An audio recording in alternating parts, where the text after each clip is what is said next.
Welcome to the WealthBuilders Podcast. I'm Billy Epplehart, and on this show, you're going to hear from industry leaders in business, real estate, and investing. Our Wealth Builder coaches and myself are excited to teach you how to make sense of making money for making a difference. Okay, let's get started. Hello, welcome to this week's Wealth Builders Podcast. I'm Karen Conrad Metcalf, Vice President of Wealth Builders, and I am so grateful that you chose to join us today. We've got an amazing topic, especially going into 2024. I think all of us looking at our businesses, our real estate, even our personal lives can say that this would be a great year to see some miracles.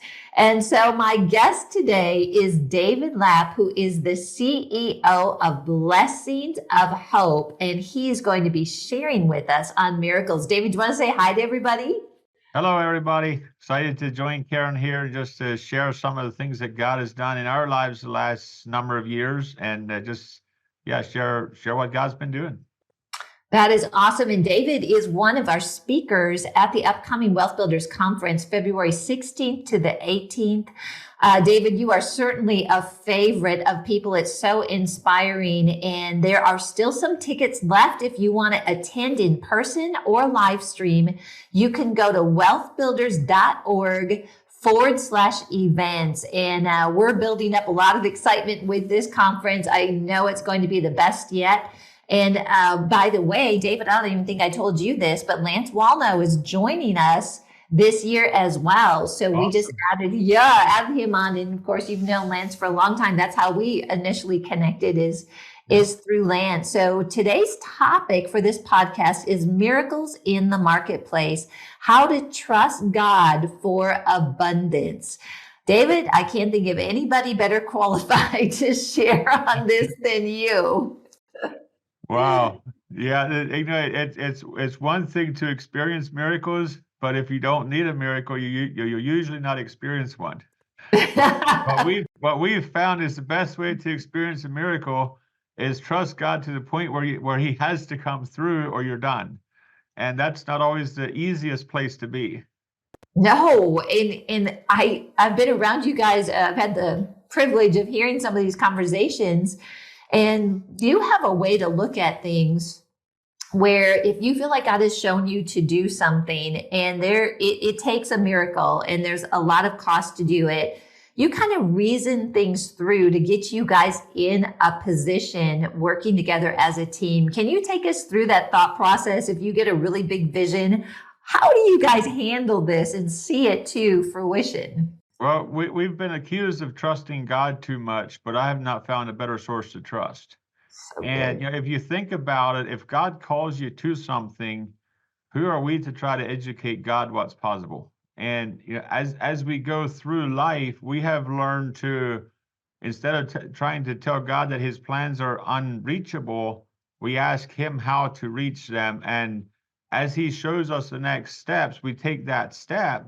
And then we look back and it's like, okay, how did we get to where we are today? And we recognize that it's because God took us there. And over the years, we've heard so many people talk about, they had this calling from God. They knew it was of God. They fought it for 10 years. And when they finally gave in and decided to follow God, it worked. And we had this discussion, why wait 10 years? If we know God called us to something, why don't we step out in faith in that direction and let God lead us through it rather than try to rationalize everything out and do a feasibility study for God to see if it's feasible if he called us to do it. Let's take that first step that he's showing us. And it's amazing how often we're able to walk right through the next obstacles and just experience the miracle in the midst of it. Wow, that's so good. Yeah, it reminds me a lot of how Mary responded. She was like, okay, yes, now how is this going to happen?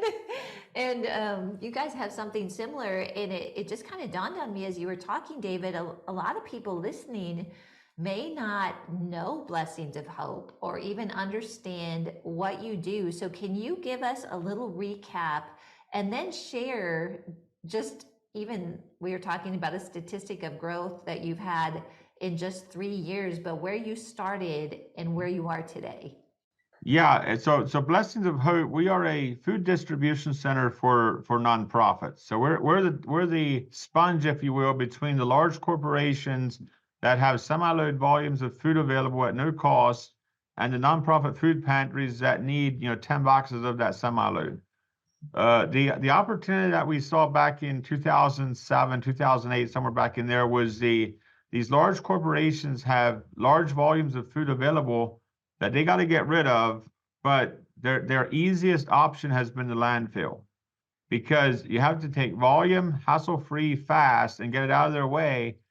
And they can't deal with 50 organizations every day. It's not who they are. It's not what they do. So for them, it's cheaper to just send it to the landfill and get rid of it. And then, on the other hand, we have the nonprofits that need this food to reach out to the community. And their best option at that point had been the government-run system, which is so restrictive on sharing the gospel.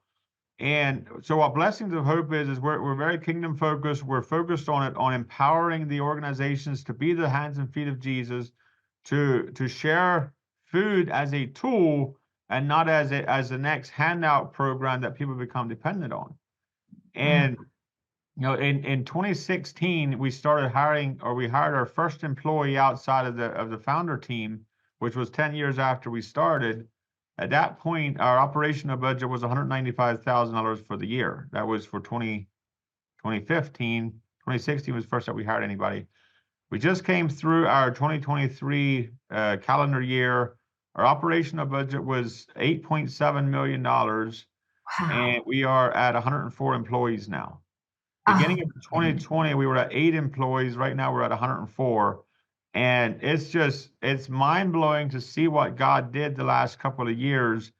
I mean, I'm in the midst of it day to day. I am in the meetings discussing where we're going, and it feels like we're just getting started. With the opportunity that's out there, it feels like there's no limits on how fast we can grow, except for the fact of how fast can we put people and infrastructure in place to continue to grow and grow sustainably.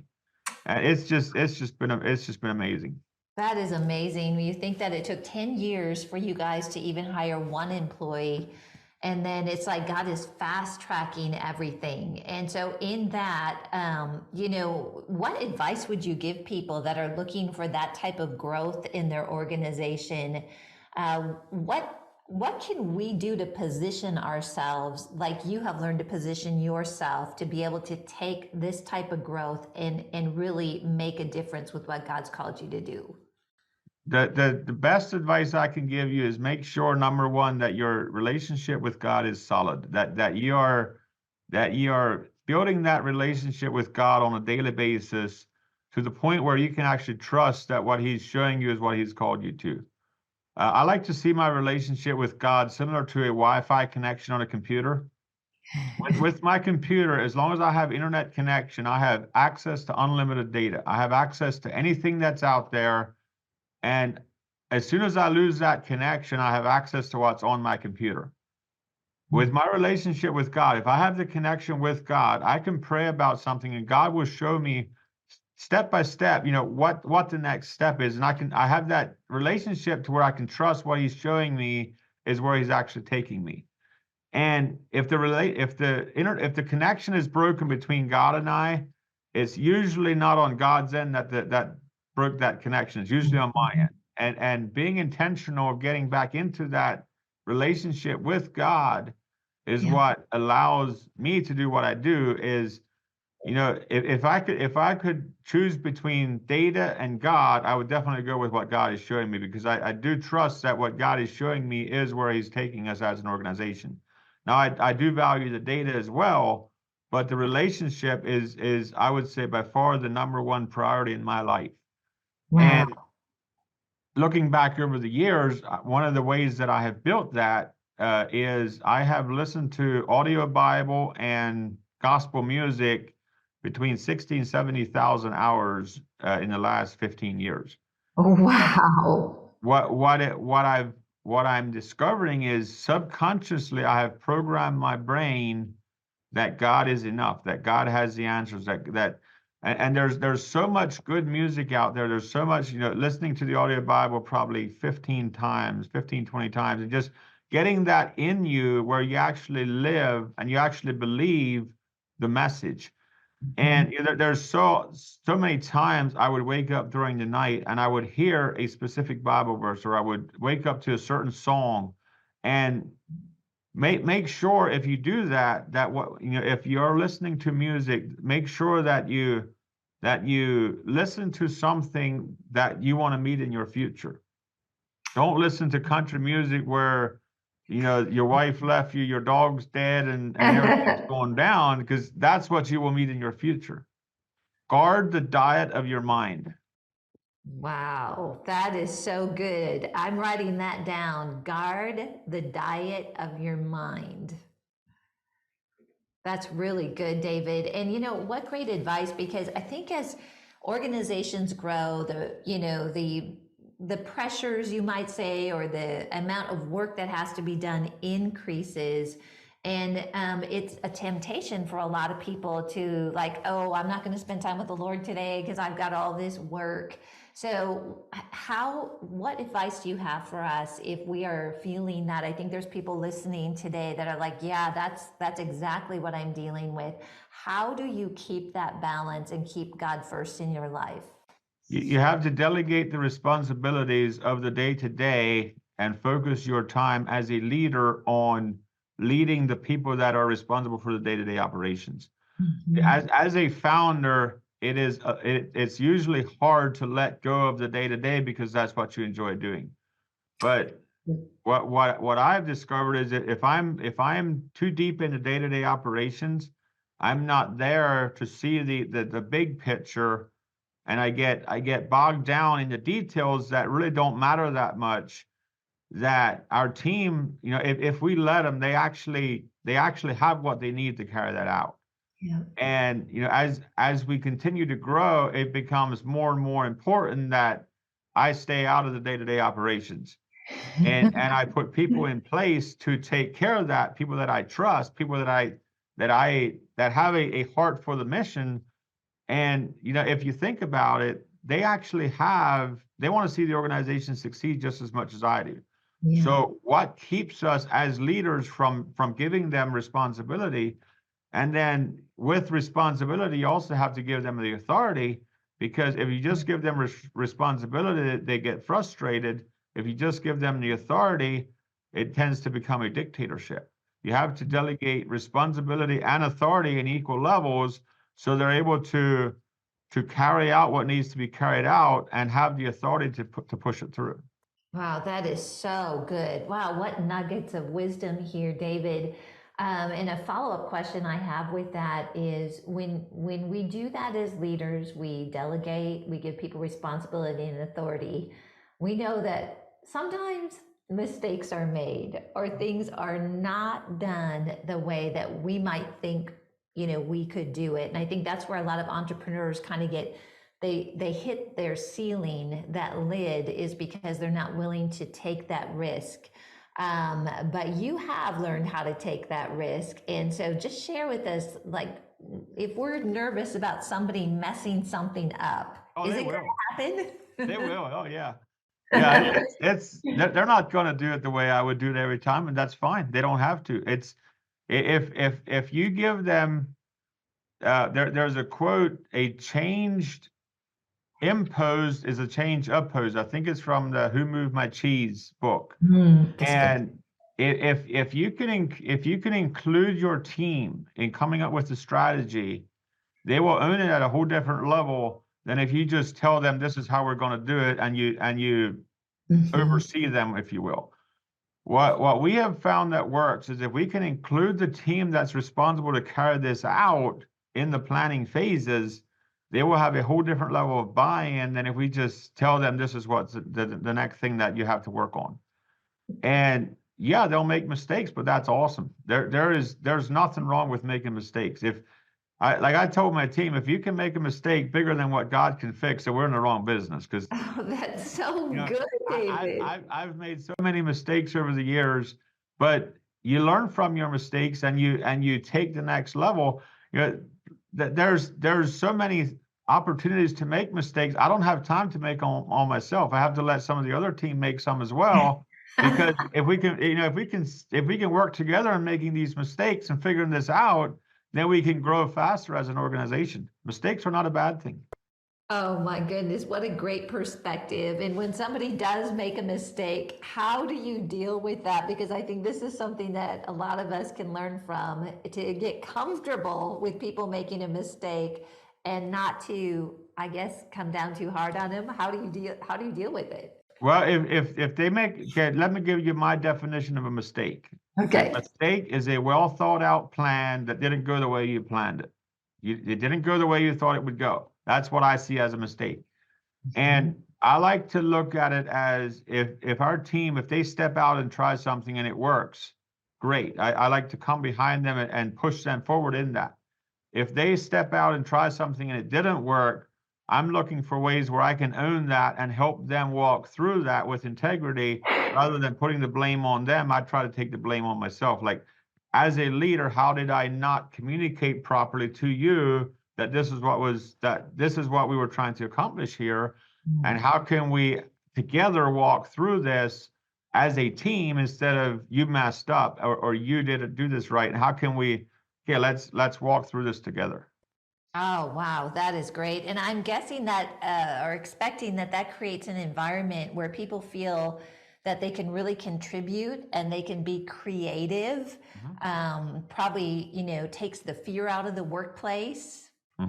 It does. It definitely does. Wow, that's awesome. Okay, let's switch gears here a bit and talk about the food. We hear so much, David, about there's food shortage, people are starving, which they are, and it's unfortunate, and you're really called, God's put you guys in a place where you're solving this issue. But do we have a food shortage problem? No, we don't. There's way too much money to be made by governments by keeping people in poverty. And there is no reason anybody globally should be suffering from food insecurity. Half of the global food waste would end world hunger. I've seen statistics as low as 35% of global food waste would end world hunger. We're talking about resources that are already produced. They're in perfect quality condition. They're getting close to expiration date. There is an unlimited amount of free food available if you can take volume, hassle-free, fast. And we have, the more we're digging into this, the more I'm convinced that there's no reason that anybody needs to be going hungry anywhere in the world, because we have the resources, we just need to utilize them. And there is just for example, in the U.S., according to the USDA website, 30 to 40% of all food produced in America is wasted. And just a fraction of that would take care of the 50 million people in the U.S. that are suffering from food insecurity. And it's not that we don't have the resources, it's just that we're wasting the resources. Just last week, I met with the local Lancaster County Solid Waste Management Authority, and the gentleman I was talking to said for 15 years they've been trying to figure out what they can do to address the food waste issue in this county, in Lancaster County, Pennsylvania. And he said that the model that he sees here at Blessings of Hope checks every one of their boxes that they were trying to figure out. Wow. And his question was, how can we push more food into Blessings of Hope? And I just told him, I said, getting food is not the problem. There is so much food out there. And they see it all the time with trucks backing up to the landfill and just dumping a semi-load of perfect quality product into the landfill. And he said exactly what I'm describing is why they do this, is because they don't want to deal with 50 organizations every day. They don't want to deal with people digging through pallets in their warehouse, leaving a mess. It's not what they do. It's cheaper, just get rid of it, send it to the landfill. They build it into their margins and move it on. But the other side of that equation is if they can donate the food, not only don't they have to pay the landfill fees to dispose it, but they can also take a tax write-off for it because they are donating a product that can be used, and they can take a tax write-off, which is a win-win for everybody. Oh, that's just amazing. And that's where Blessings of Hope comes in, because you realized early on that you have to have the ability to take these semi-loads all at once in, and then it's a matter of distribution. So David, maybe just kind of share with us what happens when a semi truck pulls up to Blessings of Hope, what you're able to do today, but really what is that next step? Where is your vision? Where's the vision God's given you for your place in helping solve world hunger? Yeah, so right now we have about 110,000 square foot, something like that, in space here in Lancaster County. We also have a satellite location in Campbellsville, Kentucky, that we started in 2020. But the whole food insecurity issue is a logistical issue. It is not a availability of product issue. There is an unlimited amount of free food available, but you have to take volume, hassle-free, fast. And then, with all these different companies that we work with, we have over 200 organizations that we receive product from. And then on the nonprofit side, we have over 1,400 organizations that we serve with that product. And we are the logistical warehousing distribution in between those two issues. And what we're seeing is there's an unlimited amount of need on one side, and there's an unlimited amount of free product on the other side. How fast can we build that supply chain in between there?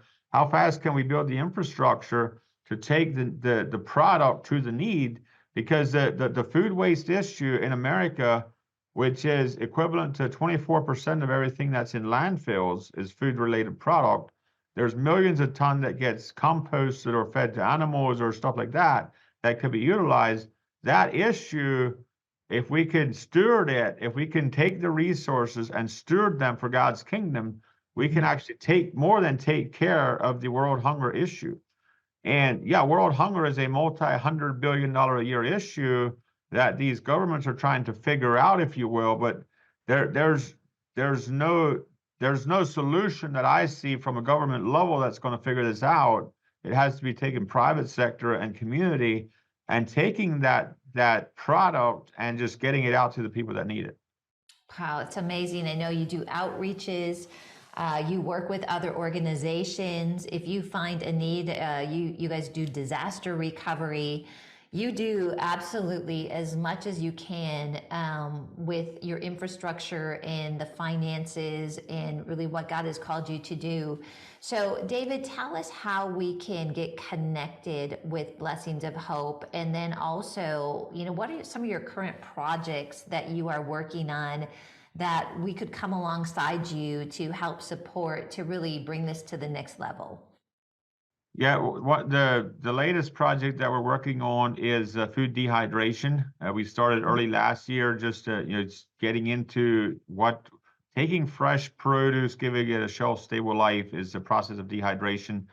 According to our research, we can salvage over 90% nutritional value, shrinks to less than 20% of volume, and we can give fresh produce that is ripe, that is literally a waste product because it's ripe, a 5+ year shelf life. And what we do is we'll then test that nutritionally, make a mineral balance to balance that out as a meal, and then pack it into a soup blend and send it into Haiti here in October. Mm-hmm. And the beauty of the dehydrated product is not only does it have a 5+ year shelf life, we were able to, because of the density of nutrition, we had a pilot that offered to fly it into a grass strip in Haiti and bypass all the corruption at the ports. And we were actually able to get it to the people because we didn't have to go through the ports, with a container. And 2 pallets of product had equivalent feeding value of a full semi-load of fresh. And all you have to do is add water and cook it for 20 to 30 minutes, and you have a nutritious pot of soup. And there was one pastor in Haiti that oversees a school of 1,000 children. He got 2 buckets, and he plans to ration that for a year. He doesn't want to waste all his nutrition in the first few weeks, so he's going to ration it out over the next year, so the students can have nutrition every month, through this year. We're looking at this, 2 buckets, but it's just one of those things where we do what we can, and we let the rest up to God. But in the meantime, we did buy a 52,000 square foot facility where half of it will be set up for a ministry selection center, which is a location where organizations come in, select food that they need to restock their pantries, and the other half will be set up for a large scale food processing.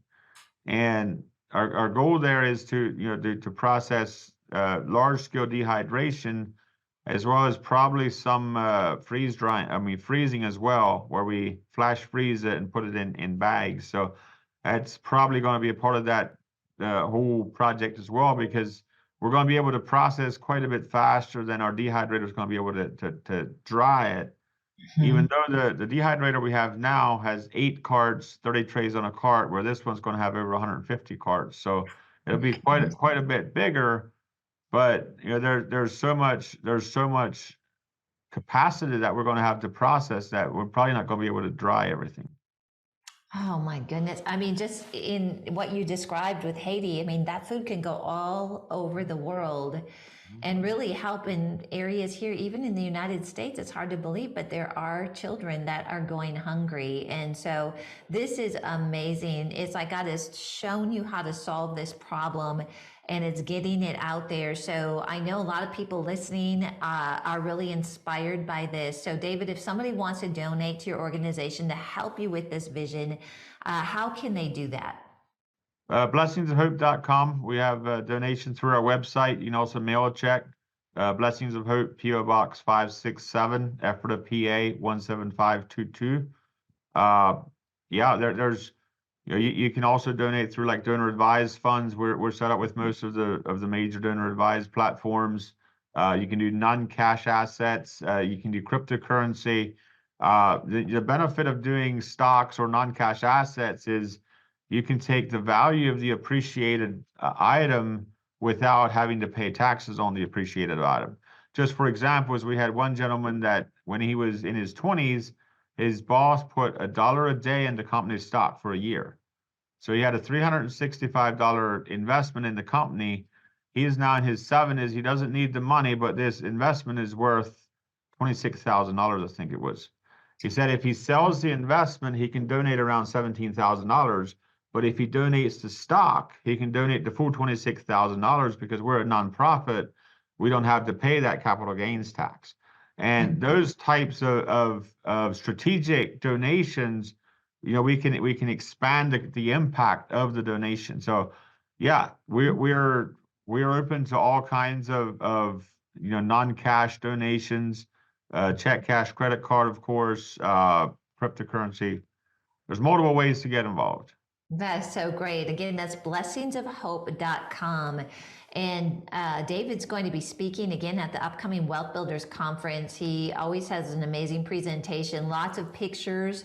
I think that's so great to see, what is actually happening in this organization. And so, David, this has been awesome. I know that I am inspired, which I always am when I have a conversation with you. And I know that our audience is as well. So again, join us in Denver, February 16th to the 18th. Learn more about that at wealthbuilders.org/events. David, thank you so much for being on the Wealth Builders podcast today. Any final words for our audience? The Wealth Builders weekend is always a highlight for us for the year. We got introduced in 2018 through Lance Wallnau, and it's just been a whole crazy group of people that don't help us think smaller, they help us think bigger. And with God and connections like this, it's just amazing what can happen. And for those of you that have met us before, we're actually planning on bringing our wives this year, so you'll get to meet them. And we are very excited to see you here at the conference. Awesome. Well, we can't wait. And so thank you, David. Thank you to our wonderful Wealth Builders family. We are looking forward to seeing all of you in person or on live stream February 16th to the 18th. God bless you and make it an amazing rest of the day. Thanks for listening to the Wealth Builders Podcast. If you've enjoyed this podcast, please rate and review the show. If you want to learn more about who we are, visit our website at wealthbuilders.org and check us out on Facebook. We'll see you next time.